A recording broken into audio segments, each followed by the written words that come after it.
Welcome, everyone, to a deep dive crafted just for you.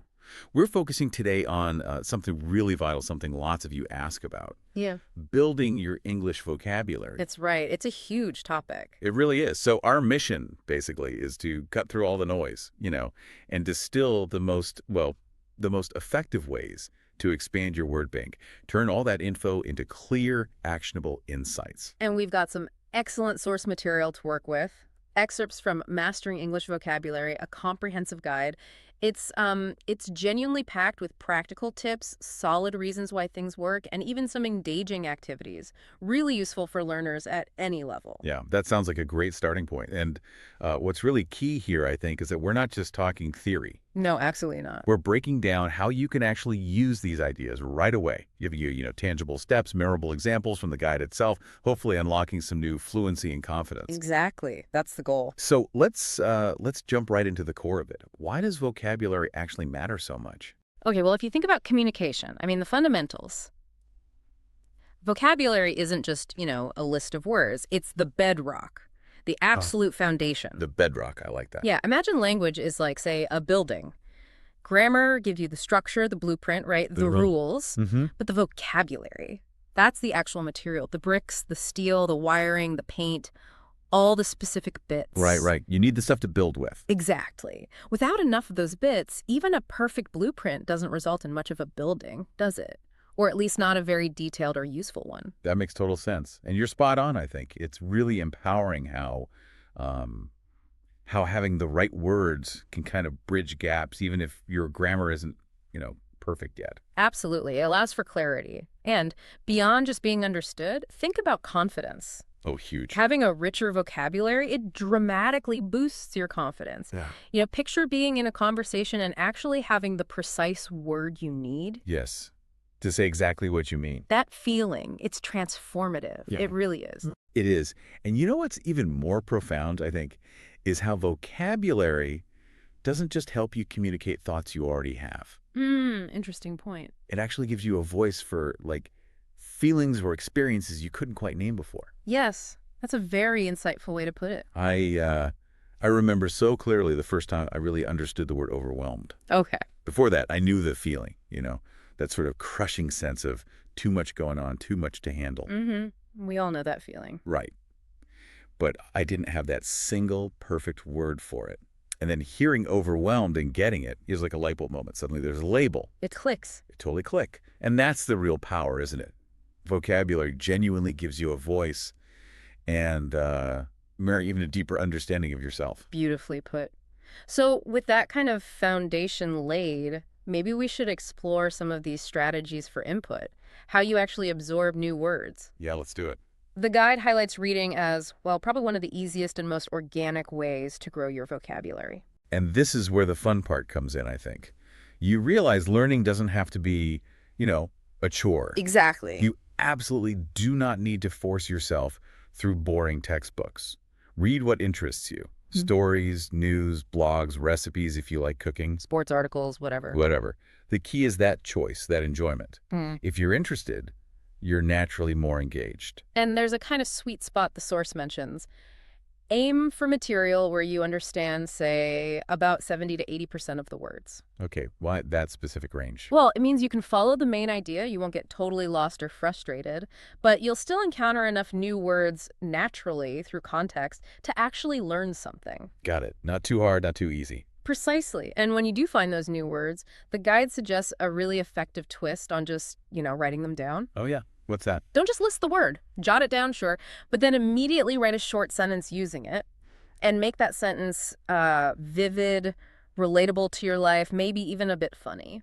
Okay, give me an example. So say you learn the word delicious instead of just writing, this pizza is delicious. Which is fine, but a bit bland. Right. Maybe write something like, my grandma's apple pie is always so delicious, the smell reminds me of childhood. Ah, I see. You're connecting it, personalizing it. Exactly. You're linking it to an image, a feeling, a memory. Our brains are just wired to remember things better when there's that personal or emotional hook.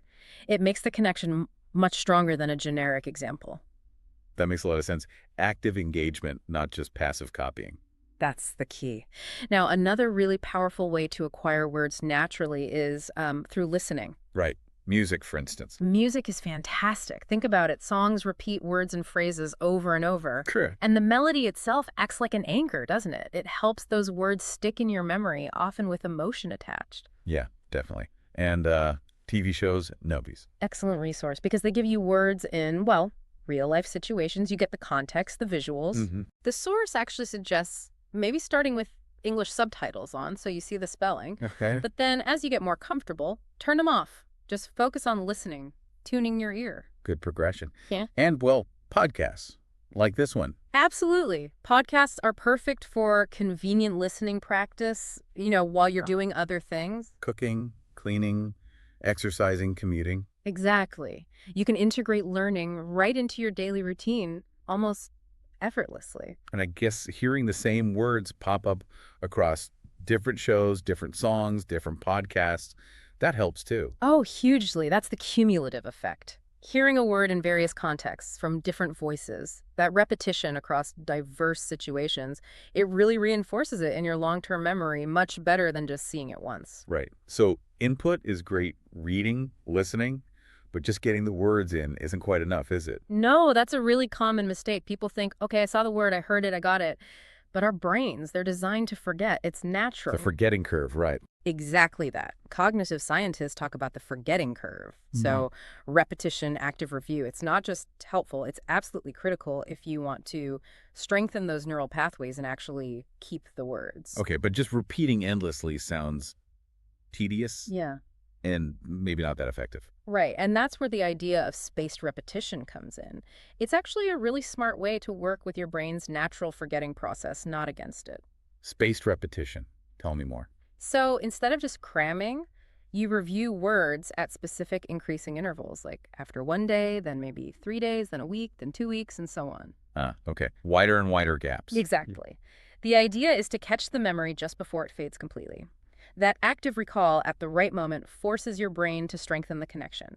It's incredibly efficient for moving words into long-term memory. Makes sense. And are there tools for this? Oh, definitely. There are great apps like Anki or Quizlet that are built specifically for spaced repetition. Or, good old-fashioned paper flashcards work perfectly well too if you manage the schedule yourself. Right. Can you give an example maybe with a word? Sure. Let's take enthusiastic. Maybe day 1, you learn it and write. She is enthusiastic about learning English. Okay. Then, maybe on day 3, you review it and create a new sentence. My teacher was really enthusiastic about our class project. So you're using it again in a different context. Precisely. By re-engaging with it strategically over time in different ways, it stops being just a word you recognize passively. And becomes something you can actually use. Exactly. It becomes part of your active vocabulary. Which ties right into the next crucial point, doesn't it? Moving from just knowing a word to actually using it. Yes. There's that old saying in language learning, if you don't use it, you lose it. It's true. You really need to start applying those new words as soon as possible. Actively bring them into your speaking and writing. So, okay, say I just learned the word challenge. What could I do? Well, the next time a friend asks how work or your studies are going, you can make a conscious effort to say, oh, it's been quite a challenge lately, but actually quite rewarding. Right, just slip it in, even in texting. Absolutely. Try weaving a new word into a text message. It might feel a little forced or awkward at first. Yeah, I can imagine that. But that's okay. That's part of the learning process. Pushing past that initial awkwardness is key. And what about practicing, like, on your own, if you don't have someone to talk to right then? Great question. Don't underestimate talking to yourself in English. Seriously. Okay, like out loud. Yeah. Some people find practicing in front of a mirror really helpful. You see your mouth moving, you become more aware of your pronunciation. Oh, interesting. Or record yourself speaking, just use your phone, then listen back. It's a fantastic way to hear how you actually sound using the new words. Catch mistakes, check your accuracy. Self-correction is powerful. Okay, those are some solid strategies for input and practice. Now, what about making things a bit more efficient? Any shortcuts or smarter ways to learn? Yes, absolutely. One really powerful approach is understanding patterns in the language itself, like learning word families. Word families. Yeah, groups of words that share a common base or root. Think about act. From that, you get action, active, activity, actor, react. Ah, I see. So learning one helps you unlock several others. Exactly. It multiplies your learning. And even more powerful, perhaps, is learning common roots, prefixes, and suffixes, often from Latin or Greek. Roots, like the core meaning parts of words. Precisely. For example, take the Greek root tele. It means far or distant. Okay. Once you know that, suddenly words like telephone make sense far sound. Television, far vision. Telegram, far writing. Teleport, carry, far away. Wow, okay. That does unlock a lot. It really does. Knowing roots helps you make intelligent guesses about unfamiliar words you encounter. It's like having a linguistic decoder ring, a huge advantage when you're reading or listening in real time. That's a fantastic tip. It makes the language seem less random, more like a system you can understand. It is a system, and exploring it can be quite fascinating. All this sounds great, but sometimes learning can feel like a bit of a drag, can it? It definitely can, which is why it's so important to remember that learning doesn't have to be boring. Please tell me how. Make it a game. Seriously. Play word games. Like Scrabble? Boggle? Classics. Those are great. Or there are tons of word game apps for your phone these days. Crosswords, word searches. Find something you enjoy. Exactly. Or set yourself personal challenges like, I'm going to learn 5 new words related to cooking this week. Ooh, I like that. Or maybe involve a friend. Perfect. Have a word of the day with a learning buddy. You both try to use that word in conversation during the day. Adds a bit of fun competition or collaboration. Yeah. Turning it into a challenge or a game makes it way more engaging, doesn't it? Increases motivation. Makes it memorable. Absolutely. Enjoyment is a key factor in sticking with anything long term. Okay, this all sounds really positive. But there's one hurdle I think a lot of learners face. The fear. Ah, yes, the fear of making mistakes. Yeah. Hesitating to use a new word because you're worried you'll say it wrong or use it incorrectly. It's a big one. It's incredibly common. But here's the thing to remember, maybe the most important thing. What's that? Mistakes are not failures. Mistakes are proof. Proof of what? Proof that you're trying, proof that you're stretching yourself, pushing your boundaries. That's where learning happens. That's a great way to reframe it. Think about it. When you were learning your first language, did you speak perfectly from day one? Of course not. You stumbled, you made errors, people corrected you gently, and you learned. True. And honestly, most people are pretty understanding, aren't they, if someone's trying to speak their language? Incredibly understanding. People generally appreciate the effort enormously. They respect that you're trying to connect with them in their language. They'll usually understand what you mean even with small errors. So the fear is often worse than the reality. Much worse. Don't let that fear of a potential misstep paralyze you and hold you back from making real progress. So the advice is, take a deep breath. Embrace the journey. And just use the new words. Don't hesitate. Exactly. That is how you truly make them your own. That's how you grow. Fantastic. Okay, so let's try and wrap this up. If you, listening right now, want to really boost your English vocabulary, what are the key takeaways from our dive today? Well, first, read more. Read what you enjoy. Aim for that 70–80% comprehension sweet spot. Right. And make notes. Actively use the words in your own sentences. Second, repeat, but repeat smartly. Use spaced repetition to make words stick long term. Use apps or flashcards. Don't just know it, use it. Actively try to bring new words into your conversations, your writing, even just talking to yourself. Listen widely. Music, TV, movies, podcasts. Let that cumulative effect work for you. And look for patterns. Explore word families and learn common roots. It's like a vocabulary superpower. Definitely. And make it fun. Play games, set challenges, learn with friends. Don't let it become a chore. And finally, maybe most importantly, don't fear mistakes. Reframe them. See them as proof you're learning and trying. That's the core of it. If you can start integrating these strategies, even just a little bit each day, into your routine, you will see significant results. It's not magic. It's consistent, smart effort. Absolutely. And maybe a final thought to leave you with. Okay. Remember that overwhelmed example. How understanding just one word could bring clarity to a feeling. Yes. Well, consider this.